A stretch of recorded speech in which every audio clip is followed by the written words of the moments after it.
So playing a little bit with the welding machine, here's what I found out. This manual double pulse can be a really nice thing. So here is a really quick shot of this is what it looks like, and now let's take a really close, slow look. You can see all the little ripples nice and defined, and in real life it looks even better. I bet you when you touch the screen you can literally feel the texture of it. I mean, it just looks so amazing. So these are some gussets, some angle aluminum gussets on the back of some tread plate that's going in the boat, and it's a shame to cover these welds up. It's all pulse MIG, no TIG involved here. On the back side of this platform, that's where those gussets are, and the platform goes over the existing boat by about 10 inches and it's then added in, and then in the back we did the extension to the transom left and right there. And now after those initial photos here, there's going to come a bunch of video, some music, and then there's going to be a separate video on how to set the machine up and how you get the same results.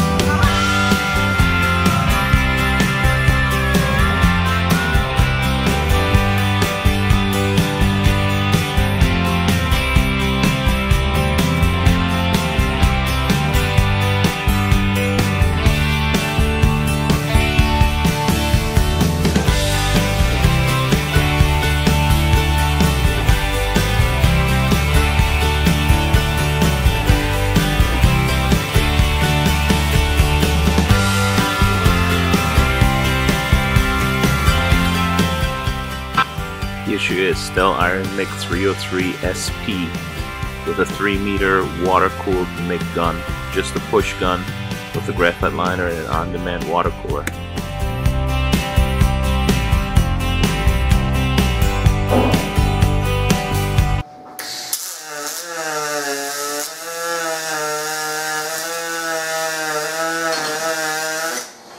So for everybody who says, don't play the music, let us listen to the welding machine, now you listen to it, single pulse, nothing spectacular. Let me fast forward through this with a little bit of music. I'm going to let you listen to the manual double pulse, which is really interesting then.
Alright, clamping everything in place here, making sure everything lines up, and then welding this 3/16 thick material to this 80,000 thick boat material, all overhead, single pulse.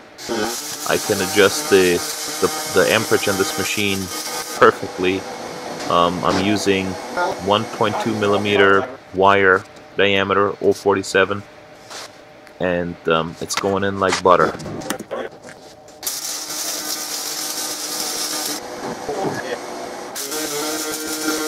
So what Bill is doing here, besides getting his video taken, he's using a pry bar prying up on that plate to make sure it's as flush to the boat as possible, so it's as little of a gap as possible. Here you can see how he's going in with a pry bar, prying up on that plate to take up the gap, and it made everything line up real nice.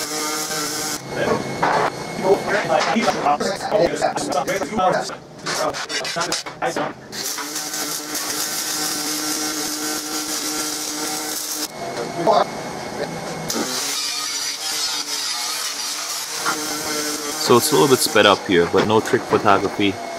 Whatever needed to be welded overhead was just welded overhead, and it looked just as nice as the rest of the stuff. The aluminum spray art really lays down nice out of position.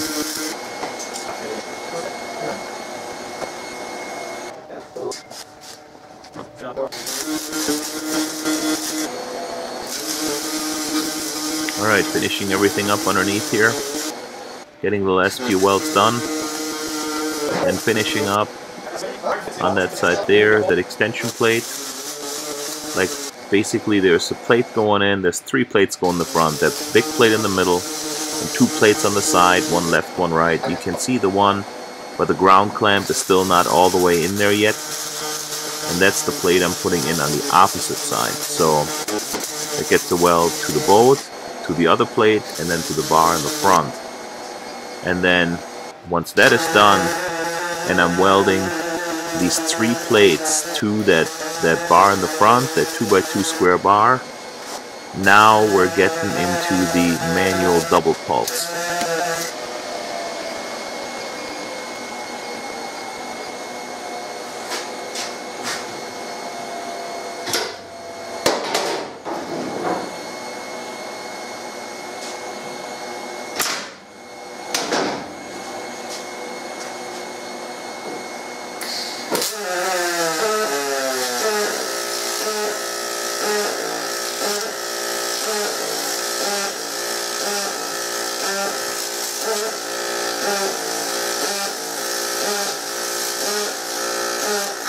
So there was a split-second hot start, and then the first 2 pulses are not like the rest of it. It kind of gradually tapers down to the settings that I selected, which are pretty extreme settings. But you can totally tell by the sound and by the light how it works, how it makes a dime every time that it pulses.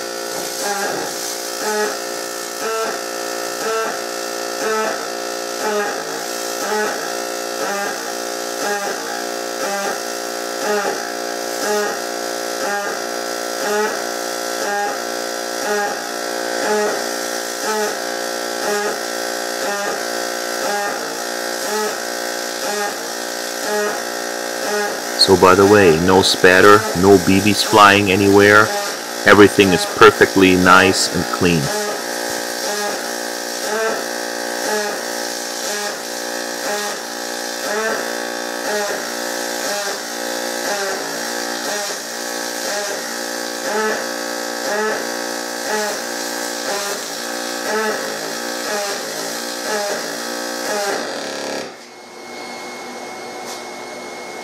I think we're out of wire.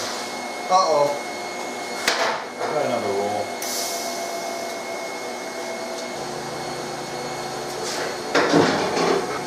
Alright, a quick wire change. No roll in it, and here we go. Same thing on the other side. And I'm going to give you another minute here to listen to this double pulse. And then enough of this. I'm going to fast forward with some music and show you how we seam the deck, put everything in, and wrap this thing up.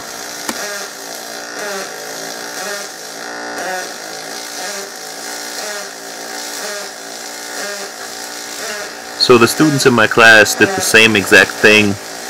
They learned how to double pulse aluminum weld on the ProPulse 200 and on the Stel Iron MIG 303 SP. And they were able to lay down beautiful welds after just a few minutes. Some had ProPulse 200 experience, others didn't, and it all turned out really well. I gave some insight on some manual settings. It was really a good experience.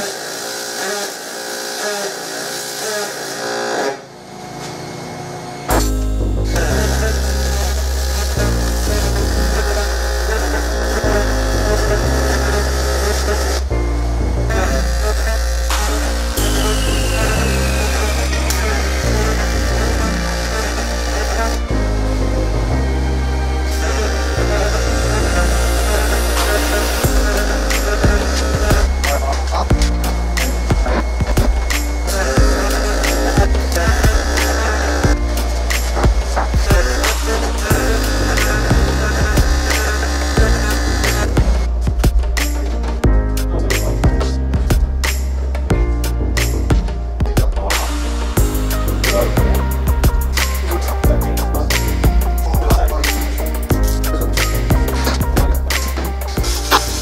They're switching back from double pulse to single pulse to do a couple overhead welds on the inside.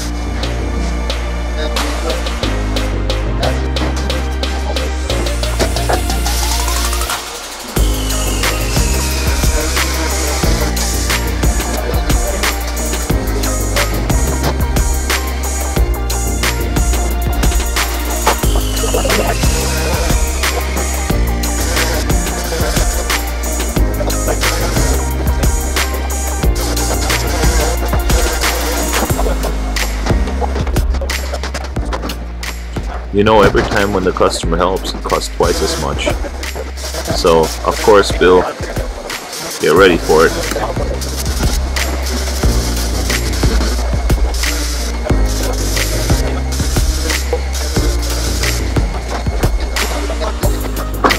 So he's just buttoning up the front part, and now the second part goes in. There will be a seam going all the way across the deck. You'll see me putting this in right there. This is all going to be double pulse again. I don't know if you can hear it or not when it's fast forward. So it's going to be double pulse there. It's going to get welded on the sides, and then it's like an L-shaped bent piece that gets also get welded to one of the ribs in the floor.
So naturally I'm preaching respirators, but with this fan mount in the ceiling right there, the air in the building is exchanged about every 50 seconds. And you see how the smoke all comes out of there? If you don't breathe the fumes coming directly off the weld under your hood, maybe you're okay, maybe not. You should always wear the proper personal protection equipment that you want to use, that you should use to protect yourself. Thanks for watching.